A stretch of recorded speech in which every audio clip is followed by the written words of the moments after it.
9 мая не только прекрасный весенний день, но и незабываемая памятная дата – День Победы.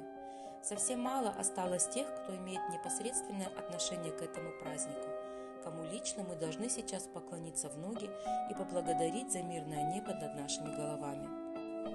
Работниками Центральной городской библиотеки города Степногорск составлен библиографический путеводитель, в котором можно ознакомиться с именами и биографиями более чем 500 ветеранов Великой Отечественной войны города Степногорска и относящихся к нему поселков.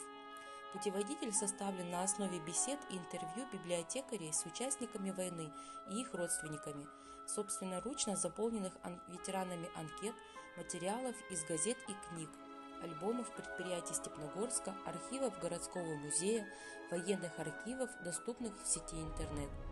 В данном видеоролике я хочу дать информацию из путеводителя о ветеранах, проживавших в поселке Заводской, пригороде города Степногорск.